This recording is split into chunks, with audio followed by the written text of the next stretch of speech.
एक फ़कीर ने सब सिस्टम बदल के रख दिया साहब। फ़कीर तो साईं बाबा थे जिन्होंने पूरे देश को जोड़ा, पूरे विश्व को जोड़ा। आज सभी उनकी पूजा करते हैं, उनको मानते हैं।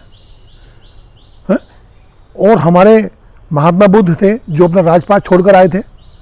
भगवान महावीर थे जो सारा राजपाट छोड़कर पूरी जनसेवा में, एक धर्म को स्थापित करने में, मानव सेवा में अपना पूरा जीवन लगा दिया था। ये कैसा फ़कीर है भाई? ये कैसा फ़कीर ले आए 2014 में जिसने कि सारे सिस्टम को तबाह और बर्बाद कर दिया? आज आप मानसिक तनाव में हैं, अपनों को मरते हुए तड़पते हुए देख रहे हैं। आपकी सुनने वाला कोई नहीं है, कहीं कोई सुनवाई नहीं है। कितनी मौतें कोविड से हो रही हैं उसका कोई रिकॉर्ड नहीं है, उसको छिपाया जा रहा है। कितने पॉजिटिव केस है उनको सिर्फ छिपाने का प्रयास किया जा रहा है, पगलाने का प्रयास किया जा रहा है। और धार्मिक उन्मादी घुट्टी आपको बार बार पिलाई जाती है। सिर्फ यही चीज़ आपको समझाई जा रही है इस फ़कीर के द्वारा। कैसा फ़कीर है जो ज़िंदगी के साथ भी, ज़िंदगी के बाद भी है, ज़िंदगी के साथ आपको जीने नहीं दे रहा। आप इस फ़कीर के प्रभाव में आके अपना काम नहीं कर पा रहे। इस प्रभाव में आके आपकी नौकरियों से आपको निकाल दिया गया, शिक्षा से वंचित कर दिया गया इस फ़कीरी के प्रभाव में। और ज़िंदगी के बाद भी आपको सम्मान नहीं मिल रहा है। आपकी लाशों का जिस प्रकार से तिरस्कार हुआ है, जिस प्रकार से उनका अपमान हुआ है, सनातन धर्म का अपमान हुआ है, हिंदू धर्म का अपमान हुआ है, ये आपने देखा है। गंगाओं में लाशें बह रही हैं। गजब का फ़कीर है यार। भाई भक्तों, ऐसी भी चमचागिरी से क्या फ़ायदा? आप तुलना करते हो नेहरू से। नेहरू तो यार इससे बहुत अच्छे थे। जब देश आज़ाद हुआ तो कुछ था? सुई तक तो बनती नहीं थी यहाँ पे। धीरे धीरे करके चीज़ों को जोड़ा, सिस्टम बनाया, हिंदू मुस्लिम की भावनाओं से ऊपर उठ के चीज़ों को जोड़ने का प्रयास किया, देश आगे बढ़ने की दिशा में आगे बढ़ा, संस्थान बनाए, है ना, IIT, एम्स और बहुत सारी संस्थाएं उन्होंने बनाई जो देश को नवनिर्माण कर रहे थे। और आप क्या कर रहे हैं? आप वित्तीय संस्थाओं को बेच रहे हैं, आप रेलवे बेच रहे हैं, आप एयरपोर्ट बेच रहे हैं, आप बंदरगाह बेच रहे हैं, आप बिजली बेच रहे हैं, आप सड़कें बेच रहे हैं। आपने क्या किया साहब? ऐसा फ़कीर चाहिए आपको? करिए तुलना नेहरू से। है? आप नेहरू कहेंगे अयाश थे वो तो। भाई जिसकी एजुकेशन पूरी विदेश से हुई हो, बैरिस्टर थे वो, आके हिंदुस्तान में आज़ादी के आंदोलन में जिसने भाग लिया और भाग लेने के बाद में उसने देश की लड़ाई लड़ी और आज़ादी में महत्वपूर्ण भूमिका निभाई, जेल भी गए। इस फ़कीर ने क्या किया है? इस फ़कीर ने फ़कीरी का हवाला देकर देश पे सत्ता तो प्राप्त कर ली, लेकिन सब कुछ अपने दोस्तों को बेच डाला। फ़कीर ने जो उनके काफिले में जो मर्सिडीज़ की गाड़ियाँ चलती थी वो सब हटा के उसने जो है रेंज रोवर की काफिला बना दिया। जिस एरोप्लेन में बैठ के जाते थे उस एरोप्लेन को चेंज कर दिया और सबसे विश्व का सबसे महंगा एरोप्लेन अपने खरीद के लिया है, भले ही देश का जो है नाश हो रहा हो। ये किसके पैसे से है?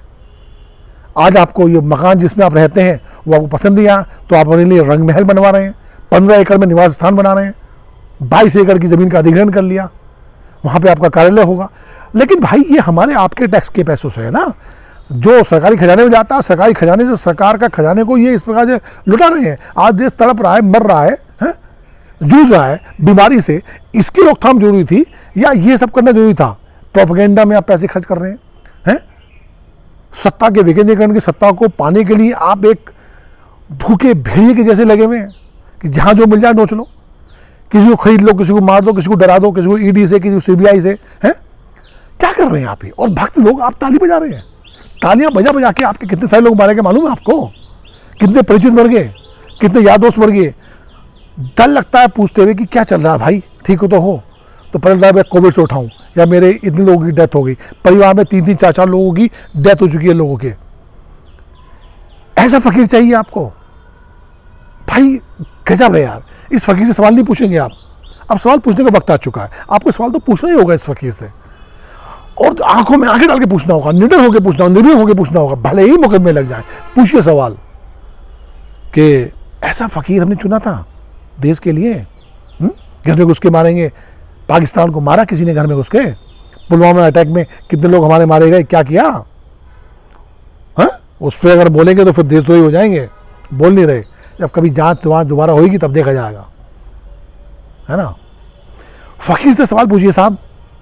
सिस्टम देखिए, यूपी में शराब पी के 70 से ज़्यादा लोगों की मृत्यु हो चुकी है। सरकारी आंकड़े 25 बता रहे हैं। क्यों भैया, क्यों छुपा रहे हो? शराब पिलाई, एक अपराधी ने पिलाई। फरवरी में भी उसने शराब आपके उस माफिया ने एक सिपाही को गोली मार दी थी, आपने तब कुछ नहीं किया। उसके बाद उस जहरीली शराब के कारण आपके 70 लोग मारे गए हैं।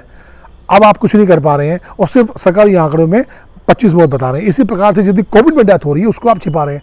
भाई आपके हाथ में नहीं था, आपके हाथ में रोकना था, आपने नहीं रोका।